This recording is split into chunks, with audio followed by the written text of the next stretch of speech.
The truth is out The truth there. is out there. Well, the truth, yeah. No, the truth is in here.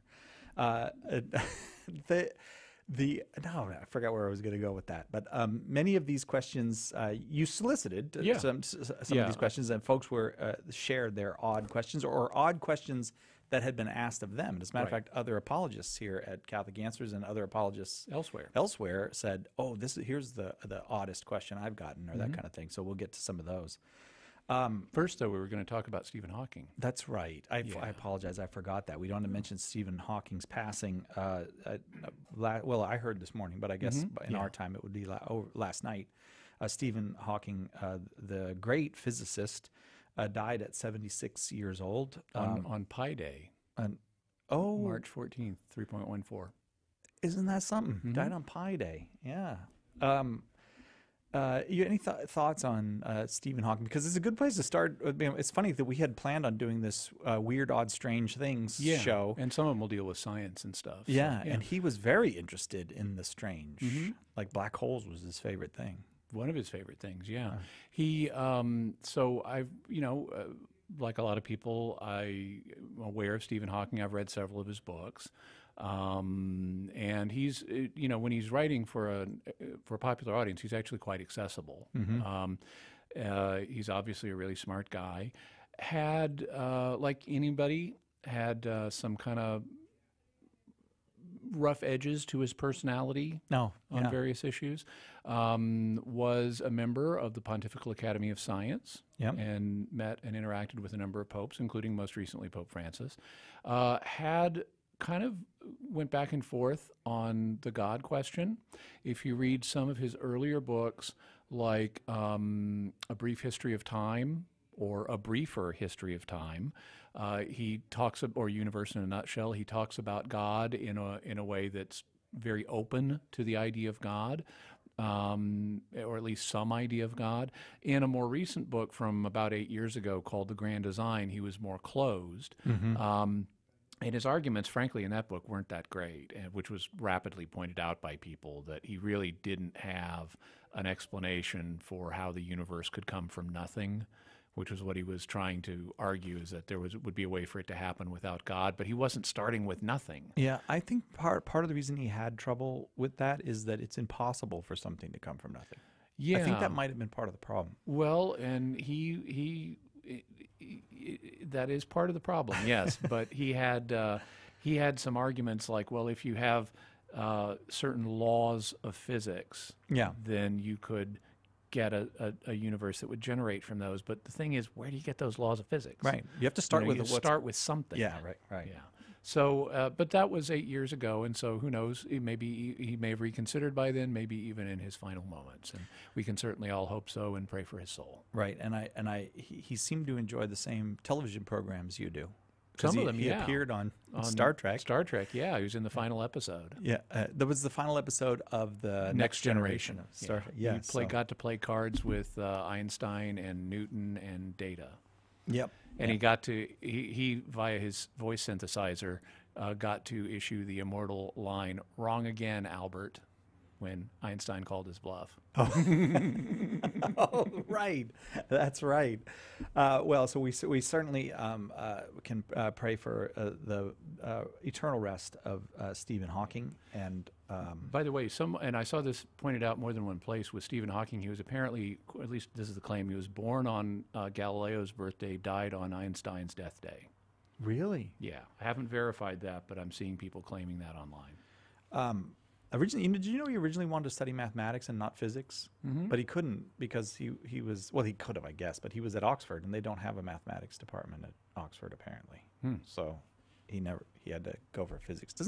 He was the Lucasian chair of mathematics at Oxford. Right, which is the same chair that Data will occupy in the 24th century. But even more important, perhaps, it's the same chair that Isaac Newton previously occupied. All right, strange, weird, odd, and we don't mean weird in any pejorative way. We delight in these questions. We're not putting them down in any way.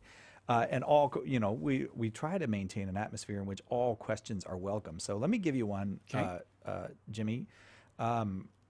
RJ asks, there are those who are unwavering in faith, that are genuinely praying for their favorite sports team to win, because they are the best at being great persons and try so hard. Because that's how you feel about your sports team. That's like me with the Celtics. So what do you say about that?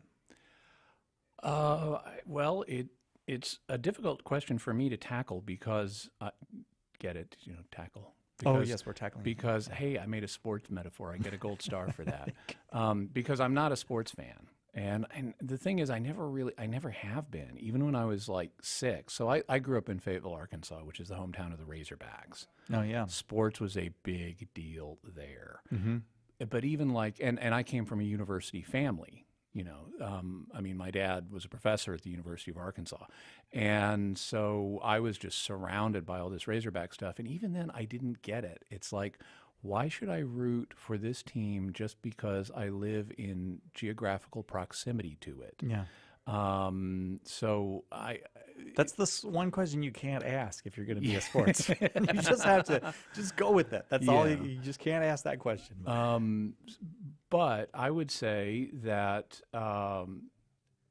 if someone is praying for their sports team to win because they think that they're the best at being great persons and that they try so hard, I would say that regarding the first of those, that they're the best at being great persons, I would say that's probably a little bit of in-tribe cognitive bias, making you view your team as better persons, because this is a known group dynamic.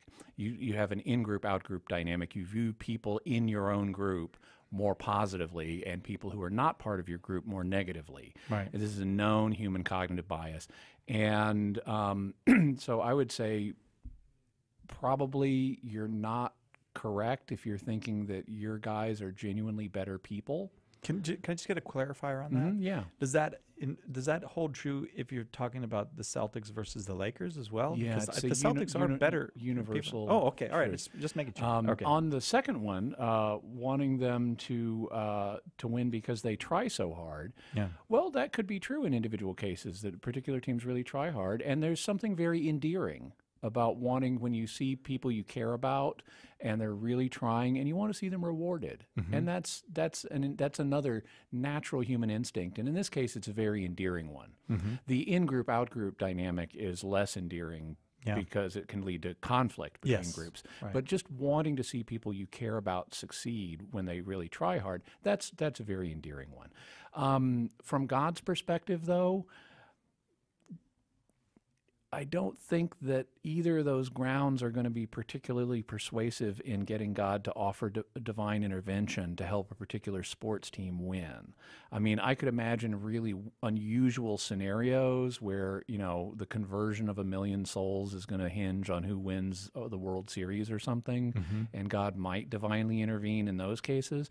But ultimately, who wins in a particular sports game is not something that God's really going to take sides on. Yeah. I would say that if your team really is a good group of people and they really are trying hard, that'll kind of just naturally lead to them winning more often than not.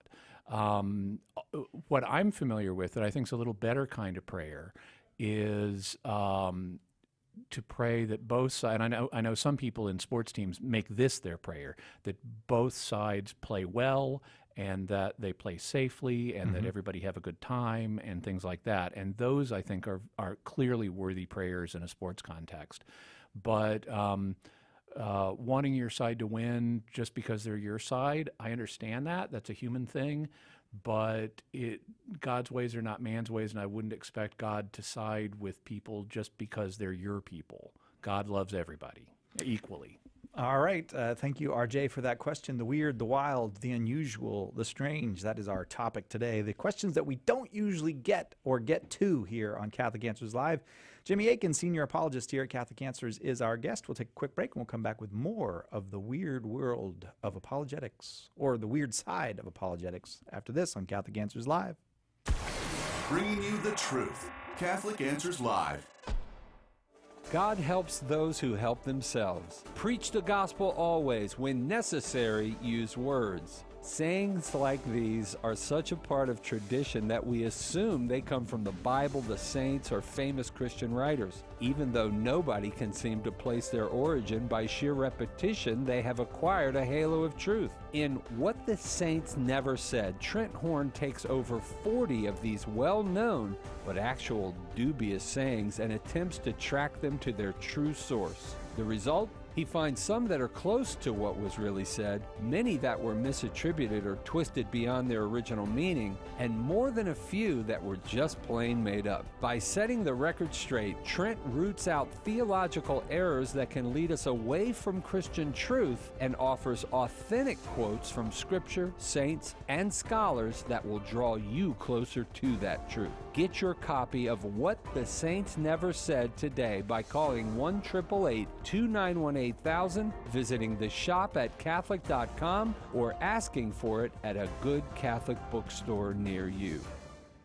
Catholic Answers Live is brought to you in part by CatholicSingles.com, the website for Catholics who want to meet others who share their Catholic values for faith, fellowship, and love. You can learn more at CatholicSingles.com. Catholic Answers Live thanks CatholicSingles.com for their generous support. We struggle with sin. We're distracted in prayer. We find it hard to be loving and easy to be selfish. Thankfully, the Church has given us Lent, the perfect time for reform, of reconversion to God and His will for us. The saints of the Counter-Reformation faced greater obstacles than these, yet they found the grace to persevere during a tumultuous period in the Church. How can we do the same? Reform Yourself is a great place to start. We all need to reform our souls. This Lent, let the saints who reformed the Church show you how. Order your copy of Reform Yourself today by calling 1-888-291-8000, visiting the shop at Catholic.com, or asking for it at a good Catholic bookstore near you. Call now with your question. 888-318-7884. This is Catholic Answers Live.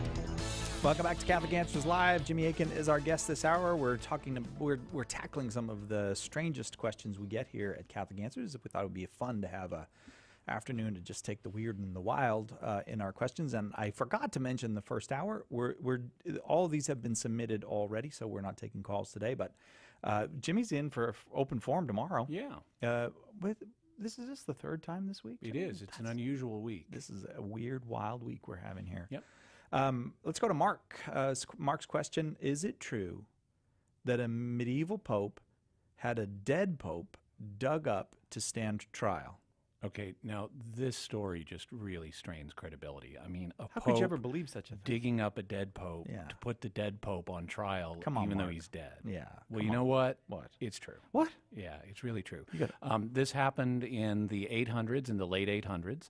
There was, at the time, the papacy and the empire were kind of caught up in a very turbulent period politically, where you had different factions in Italian imperial politics doing stuff, and the papacy was obviously influential, and so that led to conflict regarding the papacy.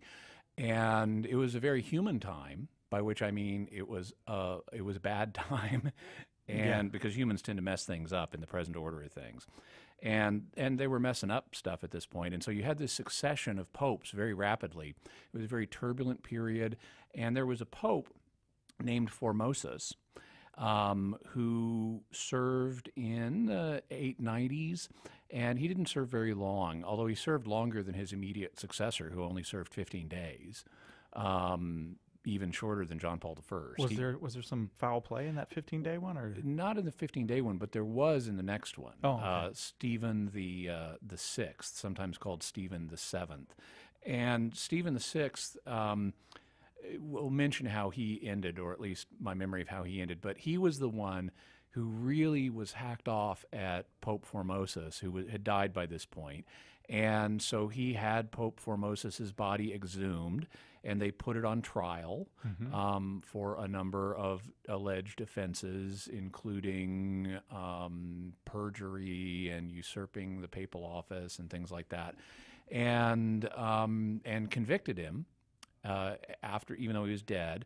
And then if I recall correctly, they buried the body, then they dug it up again and threw it in the Tiber, which was a common thing in Rome. They've got the Tiber River there, and so a common way of disgracing someone after they were dead was to throw their body in the Tiber.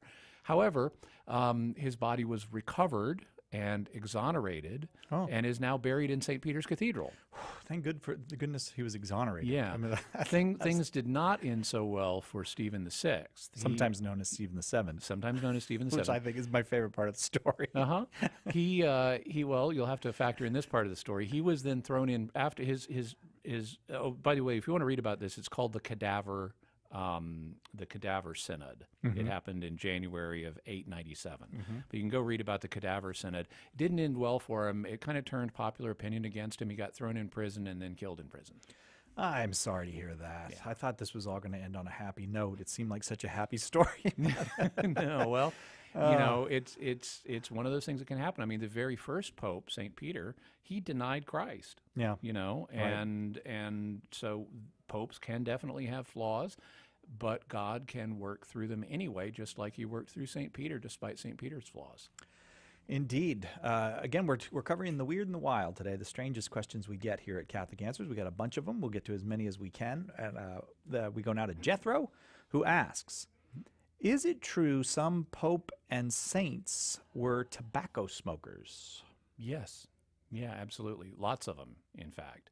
So off the top of my head, saints that fall into the category of tobacco users include, and this is a very small sample, but among them are St. Damien of Molokai.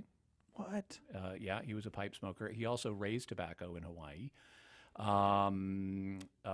Blessed Pier Giorgio Frassati. I don't know.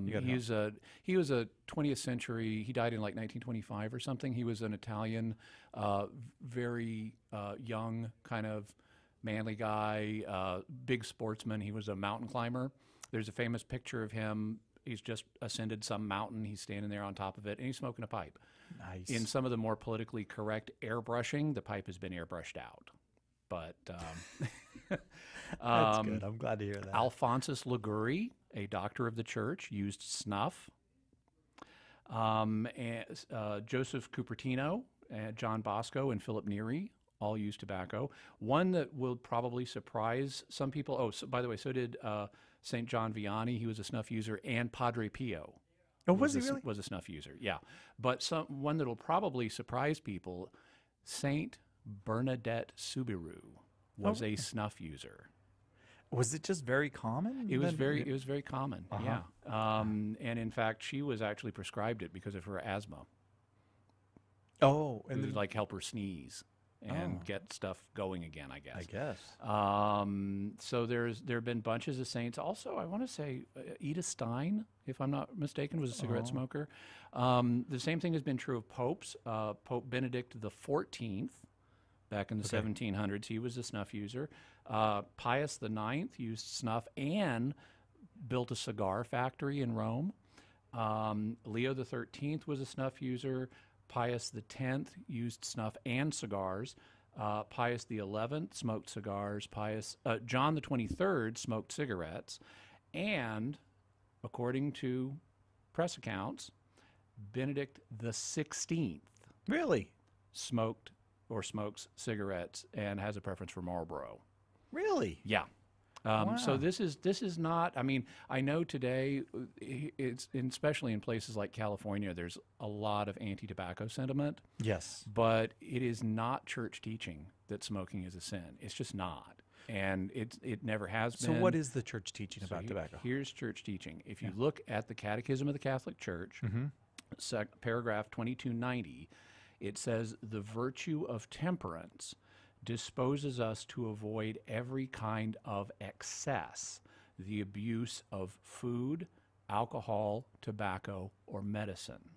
So it's not the use, it's the excessive use or abuse. Right. So smoking is not a sin.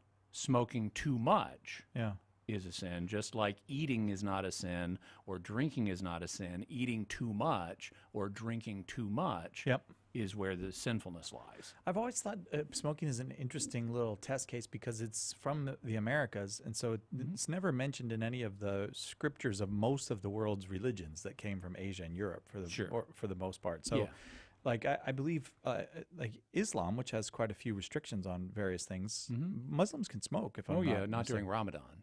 Oh, they don't smoke during Ramadan. No, not during the daytime in Ramadan. But if you think about it, what smoking is, it's a form of incense. Oh, yeah. And incense is not intrinsically evil. Yeah. Yeah. Just so I know we both like Bob Newhart. Bob Newhart has a hilarious bit on tobacco. Yeah. Have you ever heard it? Where it's one of his phone calls where you hear half of the phone call he's talking to Sir Walter Raleigh. And Sir Walter Raleigh's trying to convince him that tobacco is an important thing to bring back to Europe. The people are going to want it. And he's like, what, you're going to light it on fire and put it in your mouth? Light it on fire? Yeah. Okay, let's go to Jethro. Thank you very much for that weird, wild question. We go now to Andrea, who asks, if life exists on another planet, did Jesus come down there too? We don't know the answer to this. There are some theologians who have speculated that his incarnation in the human race is unique, and we know he didn't, so far as we know, become an angel. He may have manifested at times in a way that he could be classified as one of God's messengers or angels, but he didn't, so far as we know, incarnate, so to speak, quote unquote, incarnate, because angels don't have flesh, so you can't really incarnate. Right. But he didn't become hypostatically united to an angelic nature the way he became hypostatically united to a human nature, so far as we know. And there are some things in Revelation, like Jude's comment that he didn't stoop to pick up angels when they fell, could suggest that he didn't. And so there have been some people that have said his hypostatic union with humanity is unique and therefore wouldn't happen on other planets. Well, it wouldn't if he chose not to, but to my mind, we just don't have data about to tell us that because he's omnipotent, he can do it if he chooses to. So the real question is, does he choose to? And we don't know. If there is extraterrestrial life in the universe that's intelligent, then he has the ability to unite himself hypostatically there to one of their species members as well. And we'll have to wait and find out. There have been, incidentally, numerous science fiction stories based on the premise of Jesus becoming incarnate on other planets, including an episode of one of your favorite science fiction series, Cy Kellett, in Star Trek, the original series. There is an episode called Bread and Circuses where they go to a planet where the Roman Empire never ended. And so they're like they're having like gladiator fights on national television and stuff like that. And they keep hearing throughout the episode about this underground group of sun worshipers. And at the end of the episode, Uhura, who has been monitoring, the radio frequencies, says, it's not the sun in the sky that they worship, it's the Son of God. Implying that Jesus is also it's like a little chill moment there at the end. Again, today we are tackling some of the stranger questions that come our way. This is our Weird Questions Hour with Jimmy Akin. So hang on. We're going to do more of that when we come back. And if you've got calls, you got questions that you want to ask Jimmy Akin, Jimmy's coming back tomorrow for open forum. So any call you got, hang on to that because we got some more weird, wild, strange, and wacky questions coming up right after this on Catholic Answers Live. Catholic Answers Live.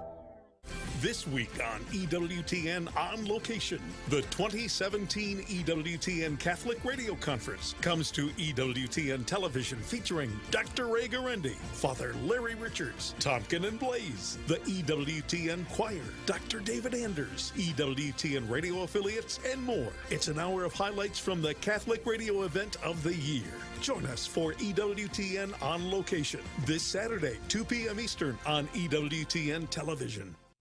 50 years ago, Blessed Pope Paul VI released his encyclical Humanae Vitae reaffirming the Catholic Church's condemnation of contraception. Catholic Answers magazine is marking the anniversary with a very special issue delving deep into what is arguably one of the Church's most controversial documents in modern times. Want to be sure to get your copy? Subscribe right now to the best Catholic apologetics magazine anywhere by calling 818-487-2011 or by going to CatholicAnswersMagazine.com. We'll take you on an exploration of the crucial social and theological issues surrounding the encyclical and try to answer questions about the theological core of the issue of contraception, possible limits of the document's teaching, what led the Pope to issue the encyclical, and so much more. Don't miss out on what will be a virtual handbook on the most important aspects of Paul VI's profound and prophetic document.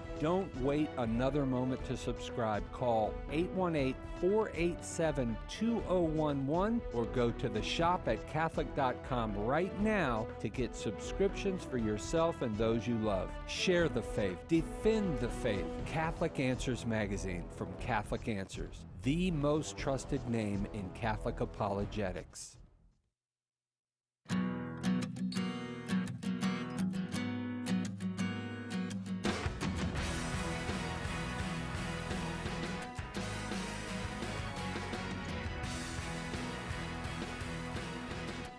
Welcome back to Weird Wednesday here on Catholic Answers Live, where I just came up with that. Weird Wednesday. Oh, okay. It's going to be Freaky Friday if we do it on a Friday. That would be a good title too. Or I don't know what to do on a Thursday.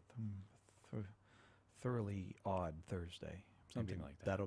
That'll be it. I want to remind people, Jimmy, you got an article in this as well. The new the special edition of the Catholic Answers magazine coming out on Humanae Vitae. It is the 50th anniversary of Humanae Vitae. Yeah, I wrote the cover story for that. So it's kind of an overview of the whole issue and what led up to Humanae Vitae, which is there's more there than people realize, and there's some surprising things that you will learn about Humanae Vitae and why it arose and the questions that led to it, because it's a much more interesting story than what you would think. Okay, I'm looking forward to that. Yeah.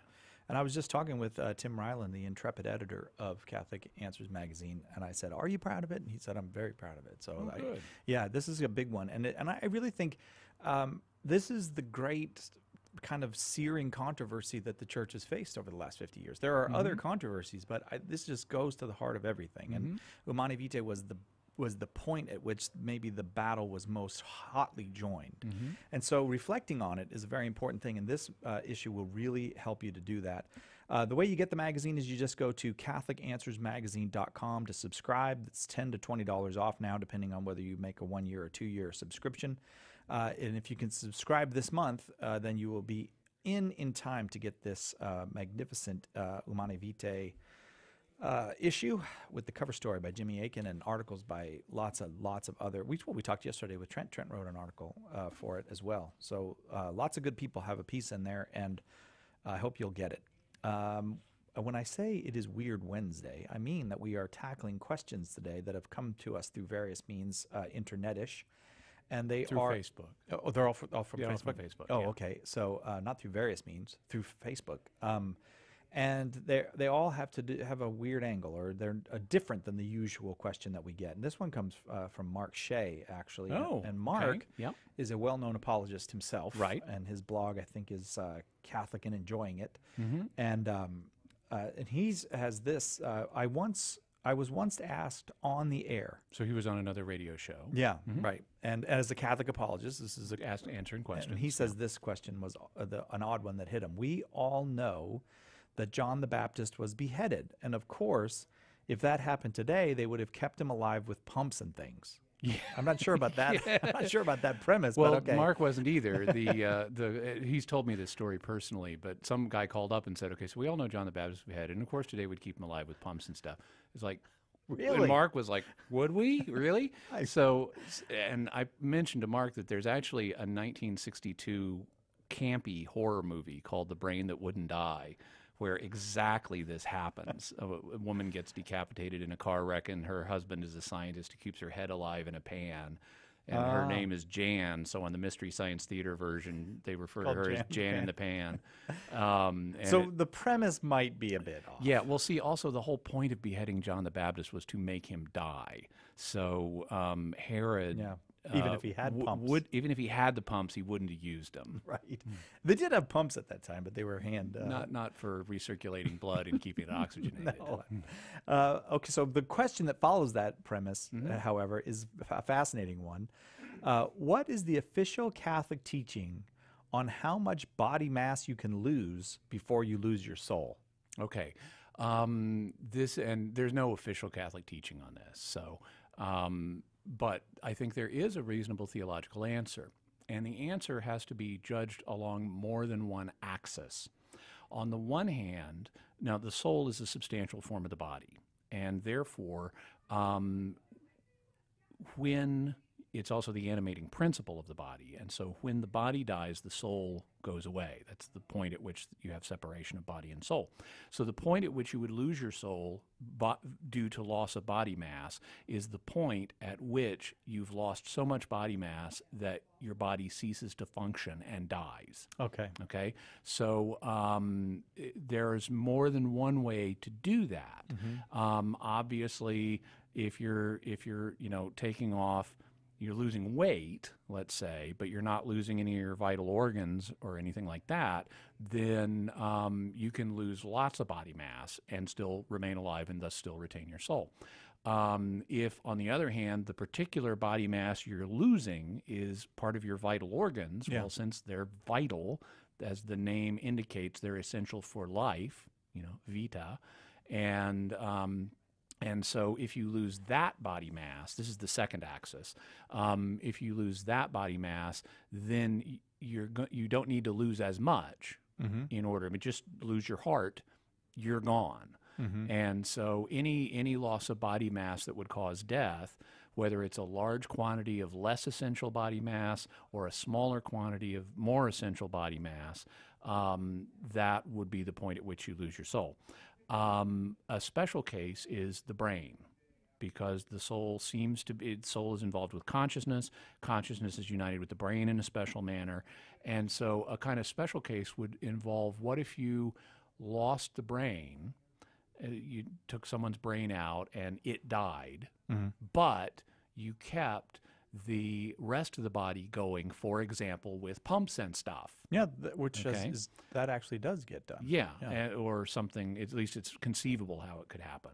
I don't know about anyone getting a brainectomy, really, but... No, but severe brain damage, like you hear those cases where a mother is expecting a child and is... Something similar. I mean, we can keep bodies on life support even without substantial brain function. Right. But suppose you took the brain out entirely. I think there's a case there that the person's true soul would have departed with the removing and death of the brain, and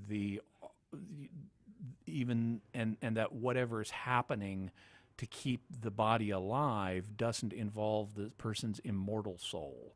But that's more conjectural. It's harder to establish that. Right. But it does at least raise more of a question if you're talking about removing the brain but keeping the rest of the body alive somehow. It raises more of a question at least. Right. And that gets us back to Star Trek, where Spock's brain was taken out. Brain on brain. What is brain? So again, Mark Shea, thanks for sharing that one with us. We go now to Lori on Facebook, as all these questions have come from Facebook. As a cradle Catholic, there is always the hot dog on the international dateline question. There is. I've been one of the eternal one questions. Of those perennials. Yeah. If I start to eat a hot dog, I just love this question. If I start to eat a hot dog on board a ship when it is Holy Thursday, and as I cross the international date line, I am still eating the hot dog, which I guess she means that becomes Good Friday then. Right. Or any Friday if it's... Is that a sin? Okay, so there are two relevant texts for this. The first one is the 1960s Apostolic Constitution Penitentiary by Pope Paul VI, in which he reordered the Church's penitential discipline. And one of the things he indicated in Penitentiary is that he wanted people to focus on the spirit of the disciplines rather than simply worrying about getting scrupulous about the details. Yeah. And so he said that the substantial observance of the church's penitential disciplines binds gravely, but you'll notice he said substantial. And either there or in another related document by the U.S. bishops, there was a comment made on that that indicated the focus was not on an individual act, but on the substantial. It's like your pattern of behavior. So, like if you didn't strictly observe the abstinence law one time, that wouldn't be a mortal sin. But if you just said, I'm never doing this, well, then that would, because you're not substantially observing them. So if you're in the act of eating a hot dog as you go over the international date line, a reasonable person would say you're still substantially observing the law if you finish the hot dog. Okay. And so that would, even just on the grounds of penitentiary, if you finish that hot dog that you're already in the process of eating, but then don't have another, well, then you're substantially observing the law. So it wouldn't be a problem. But there's a second document, and this document is from 1997. It was issued by John Paul II. It's a motu proprio called Stella Maris. Stella Maris means Star of the Sea. And this motu proprio deals with the pastoral care of seafarers. Okay. Specifically, people on boats, sailors, travelers, crew, officers, whatever. Anybody traveling by a boat is affected by the law established in Stella Maris. And in Stella Maris, Pope John Paul II provided the following: seafarers are not bound by the laws of fast and abstinence prescribed in Canon 1251. So that's the canon in the Code of Canon Law that establishes this law. So he says they're not bound by it. They are advised, however, when taking advantage of this dispensation, to undertake a comparable work of piety in place of abstinence, and, as far as possible, to observe both laws on Good Friday in memory of the sufferings and death of Jesus Christ. So if you're on a boat and you're crossing the international date line, even if it's into a Friday, where if you were on land you would be bound to abstain, you're not bound to abstain. You're automatically let off of that because they didn't want travelers having to scruple over this kind of thing. You're advised, and that means it's advice. You don't have to, but you're advised to do something else if you decide to finish the hot dog, or but you don't have to. Got it. Okay, that's a fascinating. It's fascinating to me that that specific question was so specifically addressed in actual documents of the church. I think that's wonderful. It's really fascinating. It's now part of the Dicastery for Integral Human Development, but they have documents. It was formerly the Pastoral Council for the Care of Migrant Peoples, but they have documents dealing with all kinds of different groups. I mean, specifically for here's pastoral care for the gypsies, and here's pastoral care for circus workers, for airports. I was just going to mention carnival workers and traveling performers. They want to help everybody. Well, praise God for that. We got to take a quick break. We'll be back with more weird, wild questions from the internet when we come back after this on Catholic Answers Live. Catholic Answers, the most trusted name in Catholic apologetics.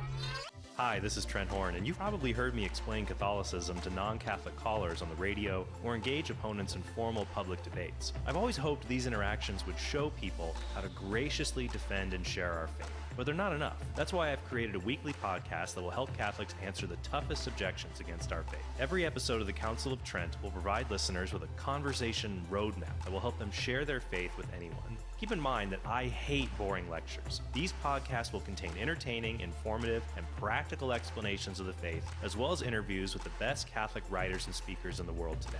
Visit TrentHornPodcast.com today to find out how you can subscribe to my new podcast. That's TrentHornPodcast.com. Catholic Answers is doing it again. We're holding our 5th annual Apologetics Conference this September in beautiful San Diego, California, and we'd like to see you there. We've had a wonderful time going home all enthused. Every time we come here, it's just an incredible experience. Normally you'd have to root through a dozen different books to get half the stuff I've learned here. These guys are so amazing. I always get so much, learn so much. I've already signed up for next year. Join us this September 27th to the 30th for a lively and inspiring conference with an all-star lineup of speakers guaranteed to jumpstart your faith. All of your favorite Catholic Answers apologists and special keynote speaker Raymond Leo Cardinal Burke. I enjoy the atmosphere and the friendliness of the people, and I'm having a great time. I love it. I love it. I'm so glad I came here. I've just learned so much. You know, I've been a Catholic all my life. It's just been so wonderful. I love it. I want to come back every year. Pope Francis said, "The key that opens the door to the faith is prayer." Join St. Paul Street Evangelization by running a prayer station in the public square. You don't need to be a professional apologist or theologian. Just listen to the needs of the people you encounter. Offer encouragement, take prayer requests, and pray with people. Find out more and get involved today at streetevangelization.com. That's streetevangelization.com. We're not taking live calls. However, we invite you to stay with us and enjoy the broadcast. This is Catholic Answers Live. Welcome back. Cy Kellett, your host, Jimmy Akin, our guest. I want to remind you we're going to be at the LA Religious Ed Conference on Friday. We're going to be doing a live broadcast there. Usual hours, 3 to 5 p.m. on the West Coast time. And just come by the EWTN booth. Pretty hard to miss it. It's got all the big EWTN signs all over it. I think the Catholic Answers booth is right next to it. And so when you come by the Catholic Answers booth, please say hello. And if you've got some time between 3 and 5 and you'd like to ask a question or just watch the show and hang out with us, we would love it if you'd come by at the Religious Ed Conference. The other thing is that tons of the EWTN folks are going to be there doing their shows there. So you might keep an eye on what's going on at the EWTN booth. We're doing the weird, wacky questions that we don't usually get a chance to get to on the air today with Jimmy Akin. And Fabian on Facebook asks, could an artificially intelligent and sentient creature be capable of being saved? What is the litmus test for defining a rational soul? Okay. Well, the question, so there's several related questions here. One of them is, would it even need to be saved? Because if it's an unfallen life form, then it wouldn't need salvation from sins because it wouldn't have sins. Incidentally, earlier we had a question about could Jesus incarnate in another race, and the answer was yes if he chose to. But one thing I meant to mention there is that other race wouldn't necessarily have to even be unfallen, because there's there's a theory that some respected Catholic theologians have entertained that Jesus would have incarnated in our race even if we had not fallen. That's not the majority opinion. The majority opinion is that he incarnated as a human because we fell.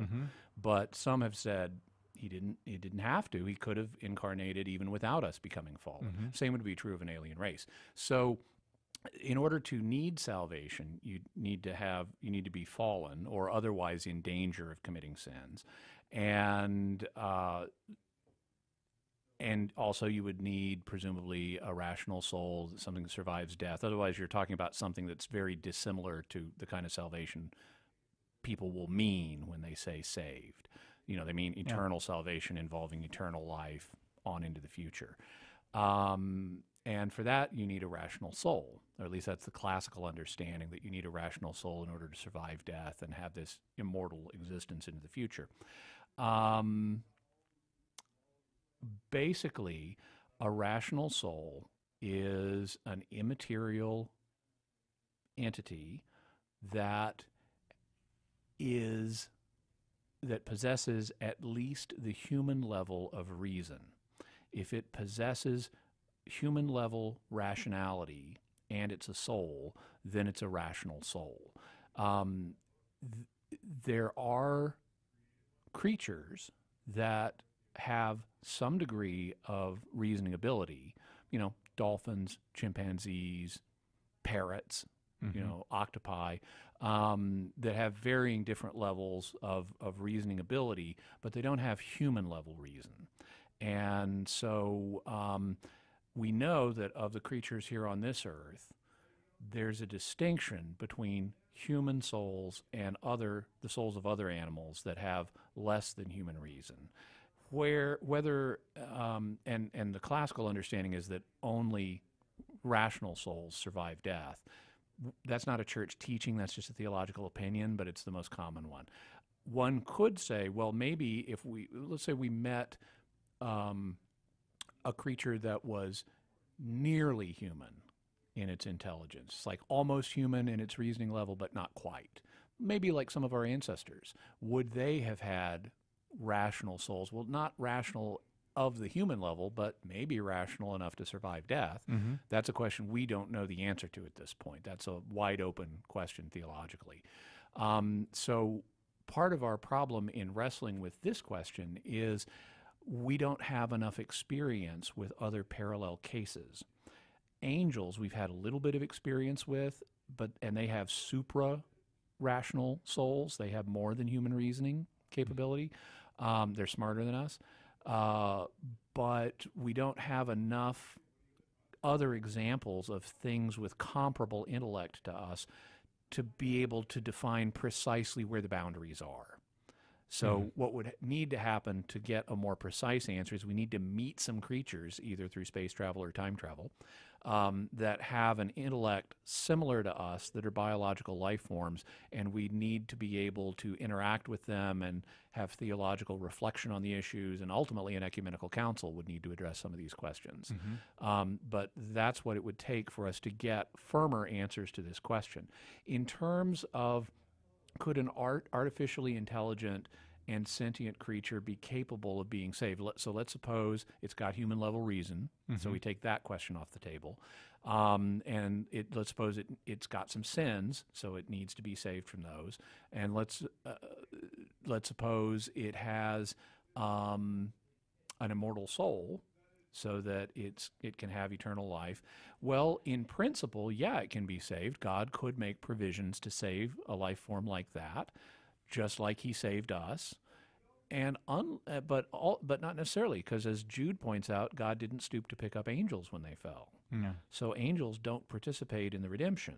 And so if an artificially intelligent and sentient creature with a soul had sins, God might or might not allow it to be saved, because salvation from sin is a grace, and it's God that determines whether he makes that grace available, among other things, based on the nature of the creature in question. One thing you might wonder, so when you say artificially intelligent, that can mean a number of different things. If you mean a computer, like a artificial intelligence program on a computer, it's hard to see how that kind of entity, even if it had all the calculating ability of a human, it's hard to see how that would have a soul, and hard to see how it would be sentient or feeling. Yeah. Because it's just manipulating data in an information system. Yeah. On the other hand, if you built a brain out of neurons, or if you built an organism synthetically and gave it DNA and then grew it, well, then it would be a living organism. And if you made it so that it had human level intellect, it would be a synthetic artificial intelligence, but it would also be biological and presumably would have a soul, because the soul is the life principle of the body. It's got a body, it's alive, it's got a soul. Yeah. And if it's got human level reason, it's got a rational soul.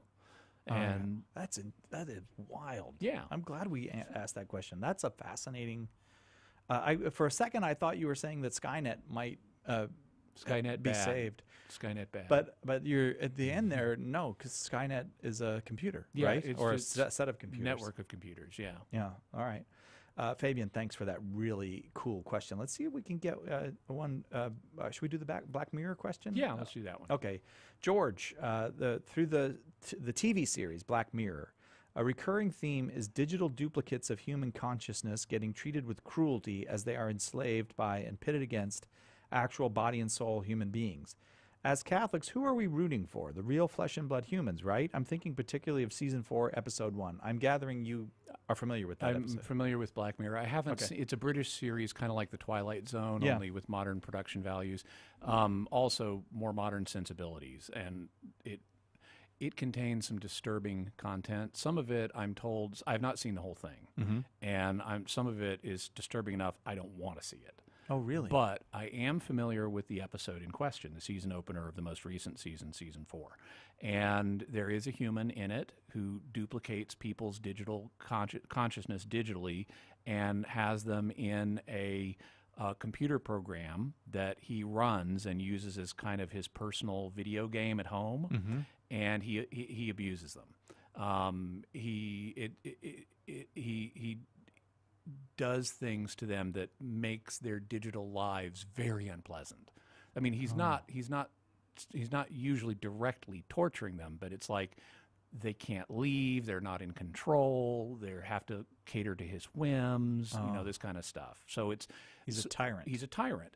And he's just doing this to try to have fun. He's not trying to be deliberately cruel unless they get out of line, but that's what's happening. And so they decide to take matters into their own hands. And so what George is asking is, who should we root for here? Well, just because this guy, I mean, I often comment about tribalism being a problem. Yeah. Well, the human guy here is part of our tribe. He's a real human. Yeah. He's not one of the digital consciousnesses. Right. So, but just because he's part of our tribe, just because he's flesh and blood, doesn't mean we got to root for him if he's doing something bad. Yeah. It's like if someone is torturing their dog. Well, the dog does not have rights.